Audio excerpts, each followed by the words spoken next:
தப்பு தான் சுரபி. அதுக்காக நீ எங்களை இந்த அளவுக்கு பழி வாங்காத ப்ளீஸ். எங்களை மன்னிச்சிடு. இப்போ மட்டும் நீ எங்களை மன்னிக்கலனா கண்டிப்பா என் பையன் வருணுக்கு நந்தகுமார் சார் கிட்ட கிடைச்சிருக்க வேலை கைவிட்டு போயிடும். ஸோ எங்க குடும்பம் நல்லதுக்காவது எங்களை மன்னிச்சிட்டேன்னு சொல்லு. அப்பதான் என் பையனோட வேலை இங்க நிரந்தரமா இருக்கும். தயவு செஞ்சு சார்கிட்ட சொல்லு சுரபி என்று கெஞ்ச, சுரபிக்கு அவர்களை பார்க்க கோபமாகத்தான் இருந்தது. அதே சமயம் அவள் என்ன செய்வது, இவர்களை மன்னிப்பதா வேண்டாமா என்று குழம்பவும் ஆரம்பித்தாள். காரணம், தன் முன்னால் நிற்பவரின் தங்கைதான் தனது அம்மா என்று நினைத்து அவள் சிறிது குழப்பத்தில் இருந்தாள். இங்க பாருங்க சுரபி, இவங்க 2 பேருமே உங்களை ரொம்ப ஹர்ட் பண்ணிருக்காங்கன்னு உங்க ஃபேஸை பார்த்தாலே எனக்கு தெரியுது. அதனால நீங்க என்ன சொல்றீங்களோ அதை பனிஷ்மெண்டா அவங்களுக்கு கொடுக்கலாம். ஓகேவா? என்ன பனிஷ்மெண்ட் கொடுக்கலாம் சொல்லுங்க என்று நந்தகுமார் மிகவும் கூலாக கேட்க, அதை பார்த்த தாமோதரனுக்கும் வருணுக்கும் மிகவும் ஆச்சரியம். சுரபி தயவு செஞ்சு மன்னிச்சிடுமா என்று சொல்லிக் கொண்டிருக்கும் போதே அவள் அவர்களிடம், உங்களோட டிராமா எனக்கு தெரியாதுன்னு நினைச்சிட்டு இருக்கீங்களா? உங்களுக்கெல்லாம் மன்னிப்புன்ற வார்த்தையெல்லாம் கிடையவே கிடையாது. இங்க பாருங்க நந்தகுமார், எனக்கு இவங்களுக்கு என்ன பனிஷ்மெண்ட் கொடுக்கறதுன்னு தெரியல. இவங்க 2 பேரையும் அமீர்கிட்டே விட்டுறலாம். இப்ப நாம போலாம் என்று சொல்லிவிட்டு திரும்பி கூட பார்க்காமல் சுரபி அங்கிருந்து சென்று விட, நந்தகுமாரும் அமீரிடம் அவர்கள் இருவரையும் கை காட்டிவிட்டு உள்ளே சென்று விட்டார். அதே சமயம் இங்கே சென்னையிலிருந்து கும்மிடிப்பூண்டிக்கு போகும் பாதை வழியாக உள்ள ஏரி ஒன்றுக்கு அருகில் செயற்கை தீவு ஒன்று இருந்தது. அந்த செயற்கை தீவில் இருந்த கட்டிடம் மிகப்பெரிய அரண்மனை போன்று இருந்தது. அப்படிப்பட்ட ஒரு இடத்தின் மைய பகுதியில் இருந்த தோட்டத்தில் சேரில் அமர்ந்து கால் மேல் கால் போட்டு ஹாயாக சாய்ந்திருந்த விக்ரம் ஏதோ ஒரு யோசனையில் இருக்க, அவன் முன் வந்து அமர்ந்த ராக்கெட் ராஜா கப்பில் பிளாக் டீயை ஊற்றி அவனிடம் கொடுத்தான். அவன் மனதிற்குள் இன்னும் சில நாட்களில் எப்படியாவது இந்த கடல் வணிக வளாகத்தில் ராக்கெட் ராஜாவை உண்மையான ராஜாவாக மாற்றிவிட வேண்டும் என்ற ஒரு முடிவில் இருந்தான். அதை பற்றி யோசித்துக் கொண்டிருந்த விக்ரமிற்கு போன் கால் வந்தது. அதில் தெரிந்த நம்பரை பார்த்ததும் விக்ரமின் முகம் பதட்டமானது. எதிரே இருந்த ராக்கெட் ராஜாவால் கூட அவனது முகத்தில் தெரிந்த பதட்டத்தை புரிந்து கொள்ள முடிந்தது. காலை அட்டன் செய்த விக்ரம், ஹலோ தாத்தா சொல்லுங்க, என்ன கால் பண்ணிருக்கீங்க என்று பதட்டமாக கேட்டான். எதிர்முனையில் இருந்து ஆதித்யாவின் சிரிப்பு சத்தம் மட்டுமே கேட்டது. என்னடா விக்ரம் கண்ணு, எதுக்காக இந்த அளவுக்கு பயப்படுற? உன் தாத்தாவுக்கு ஒன்றும் இல்லை, எனக்கு உங்ககிட்ட பேசணும்னு ரொம்ப ஆசையாக இருந்துச்சு. அதனால் அபினவ் கிட்ட இருந்து நம்பர் வாங்கி உனக்கு கால் பண்ணியிருக்கேன், சரியா என்று சொல்ல, ஓ அப்படியா தாத்தா, சரி நீங்கள் எப்படி இருக்கீங்க? உங்கள் உடம்புக்கு இப்போ ஏதாவது பிரச்சனை இருக்குதா? என்ன விஷயம் தாத்தா? சரி சரி, நான் இப்படியே பேசி உன்னோட நேரத்தை வேஸ்ட் ஆக்க விரும்பல. உனக்கு இப்போ நிறைய வேலை இருக்கும்னு நினைக்கிறேன். உன் வேலையெல்லாம் முடி, அப்புறமா நானே உன் கூட கண்டிப்பாக வந்திருக்கத்தான் போகிறேன். நீ வேணான்னு சொன்னாலுமே நான் உன்கிட்ட ஓடி வந்துடுவேன் என்று அவர் சொல்ல, கண்டிப்பா தாத்தா, என்னோட எல்லா வேலையும் முடிச்சது அப்புறமா நான் எப்பவுமே உங்களை என் கூட வச்சுக்கிறேன் என்று சொல்ல, எதிர்முனையில் இருந்த ஆதித்யாவின் சந்தோஷம் கலந்த சிரிப்பு சத்தம் மட்டுமே கேட்டது. விக்ரமும் ஏதும் பேசாது அமைதியாய் இருக்க, அன்னைக்கு நீ ஹாஸ்பிட்டல் என்ன பார்த்துட்டு போகும்போது உள்ள ஒரு பொண்ணு வந்தாலே, அவ யாருன்னு உனக்கு தெரியும் தானே என்று கேட்டார் ஆதித்யா.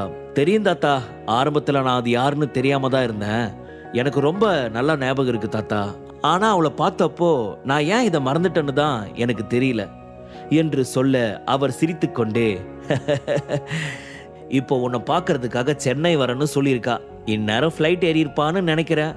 ஒருவேளை அவ அங்க வந்துட்டானா அவளை நீ பத்திரமா பார்த்துக்கணும். அது மட்டும் இல்லாம அவ உன்கிட்ட ஏதாவது ஹெல்ப் கேட்டானா கண்டிப்பா அவளுக்கு நீ செஞ்சு கொடு என்று சொல்ல, கண்டிப்பா தாத்தா, நீங்க சொல்லி அதை நான் கேட்காம இருப்பனா என்று சொன்ன விக்ரம் தன் மனதிற்குள், இப்போ நமக்கு இருக்கிற ஒரே ஒரு சொந்தம் நம்ம தாத்தா மட்டும்தான். ஸோ அவர் ஆசையை கண்டிப்பா நான் நிறைவேற்றுவேன் என்று மனதிற்குள் முடிவெடுத்தவன் அதன் பின் சிறிது நேரம் தன் தாத்தாவிடம் பேசி சிரித்துவிட்டு தனது போன் காலை கட் செய்தான். அதே சமயம் சென்னை ஏர்போர்ட்டில் கிரீன் கலர் சுடிதார் அணிந்து மாடர்ன் தேவதை போல வந்து இறங்கினாள் லிசா. பார்ப்பதற்கு அத்தனை அழகாக இருந்தவளின் மீதுதான் அங்கிருந்த அனைவருக்கும் பார்வை இருந்தது. அப்பொழுது வெல்கம் லிசா என்ற போர்டை வைத்துக்கொண்டு அங்கே ஒருவன் நின்றான். அவனை பார்த்து குறும்பாய் சிரித்து கொண்டே வந்தவள், நீங்க மிஸ்டர் என்று சொல்ல, நான் பவன் ராய் என்று சொன்னான் அந்த நபர்.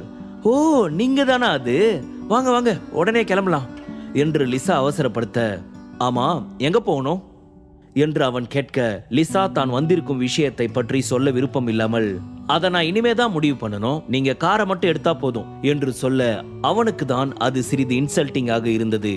லிசாவுடன் தான் நட்பு வைத்துக் கொண்டு அவளை தன் வசமாக்குவது தனக்கு மிகவும் ஒரு நல்ல விஷயம் என்ற ஒரு நோக்கத்தில் பவன் அவளிடம் மிகவும் குழைந்து பேச ஆரம்பித்தான்.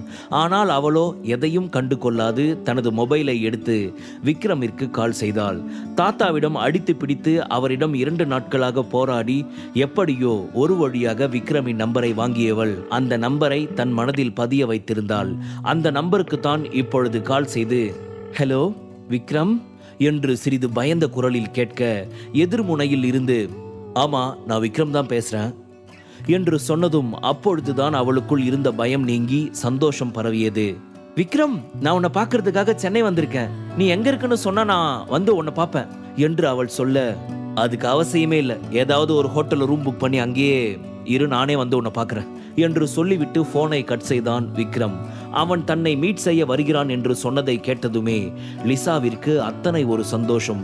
ஆனால் அடுத்து அவள் அதற்காக தேங்க்ஸ் சொல்லும் முன்பே போனை கட் செய்து விட்டான். இரிட்டேட்டிங் இடியட், எப்ப பாரு இப்படிதான் பண்றான் என்று போன் மீது தன் கோபத்தை காண்பித்தாள். இங்கே விக்ரமோ, இந்த லிசா கூட நம்ம ஃப்ரெண்ட்ஷிப் வச்சுக்கிறது எனக்கு சரிதான்னு தோணுது. பூபதி ஃபேமிலி பத்தி நான் நிறைய விஷயங்களை தெரிஞ்சுக்கணும், அவங்களால எனக்கு ஒரு வேலை ஆக வேண்டியிருக்கு. அப்படி இருக்கப்போ அவங்களோட செல்ல பேத்தி கூட ஃப்ரெண்ட்ஷிப் வச்சுக்கிறது தப்பே இல்லை, இது ஒரு ட்ராக்ல போகட்டும் என்று யோசித்தவன் அவளை பார்ப்பதற்காக அவள் சென்ட் செய்திருந்த ஹோட்டல் அட்ரஸுக்கு சென்றான். அப்பொழுது அங்கு இருந்த வரவேற்பாளர் பெண் விக்ரமை உள்ளே விடாமல், நீங்க யாரை மீட் பண்ணணும் என்று கேட்க, நான் லிசா பூபதியை மீட் பண்ணணும் என்று சொன்னதுமே லிசாவின் பெயரை கேட்ட அந்த பெண் சிறிது மரியாதையுடன், ஓகே சார், மேடம் இப்போ 25th ஃப்ளோர்ல 256 ரூம்ல இருக்காங்க என்று சொல்லி அனுப்பி வைக்க அவன் நேராக அங்கே போக போன சமயம் 2 பெண்ணின் குரல் அவனை தடுத்தது. யார் இவன், பார்க்க லோக்கலா இருக்கான், எப்படி நம்ம ஹோட்டல் உள்ள வந்தான் என்று சம்யுக்தா ராய் சொல்ல, அதை கேட்டு திரும்பிய விக்ரம் அவளை கேள்வி பார்வை ஒன்றை பார்க்க, சம்யுக்தா அருகில் இருந்த கிருத்திகா, நான் சொன்னல ஷாம், புருஷோத்தமன் ஃபேமிலியில ஒரு லோக்கலான மருமக இருப்பான்னு, அந்த லோக்கலான ஆள் இவன் தான் என்று சொல்ல, என்னது இவனா என்று அவனை மேலும் கீழும் பார்த்த சம்யுக்தா, ஆளு நீ சொன்ன மாதிரி லோக்கலா இருந்தாலும் பார்க்க அழகா தான் இருக்கான் என்று சொல்ல, அதை கேட்டு கோபமான கிருத்திகா, இங்க பாரு ஷாம், இவன் இப்படி அழகா இருக்கிறதால தான் சுரபி மாதிரி பெரிய வீட்டு பொண்ணுங்களை மடக்கி போட்டு இவன் ஆட்டம் காட்டுறான் என்று சொன்னால் அந்த வார்த்தைகள் விக்ரமிற்கு கோபத்தை வரவைத்தது. ஹேய், நீங்க எல்லாம் என் லிஸ்ட்லயே இல்ல, எதுக்கு இப்ப வாண்டடா வந்து ஆஜராகிறீங்க என்று திமிராக கேட்க, என்கிட்ட பேச யோசிக்கிற அளவுக்கு அப்படி என்னமா ஸ்டேட்டஸ் வச்சிருக்கீங்க உங்க வாட்ஸ்அப்ல, டுடே மௌன விரதம்னா என்று அவன் நக்கலாக கேட்க, அதை கேட்ட இருவருக்கும் கோபம் வந்தது.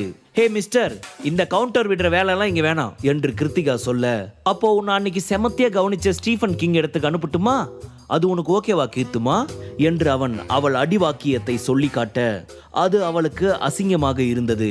தன் காலால் தரையை ஓங்கி மிதிக்க, ஹே பார்த்து கீர்த்துமா, நீ இருக்க வெயிட்டுக்கு இன்னும் 2 மிதி சேர்த்து மிதிச்சா பூமி 2ஆ பொளந்து உள்ள போயிட போற என்று சொல்லி அவன் சிரிக்க, சம்யுக்தா கிருத்திகா இருவரின் கோபமும் இன்னும் அதிகமானது. ஆனால் அவர்களால் அவனுடன் வாய் பேச முடியவில்லை. என்ன பேசினாலும் அது அவர்களுக்கே பங்கமாவும் அளவிற்கு பேசினான் விக்ரம். முழு கதையையும் கேட்டு மகிழ பாக்கெட் FM ஆப்பை டவுன்லோட் செய்யுங்கள். லிங்க் டிஸ்கிரிப்ஷனில் கொடுக்கப்பட்டுள்ளது.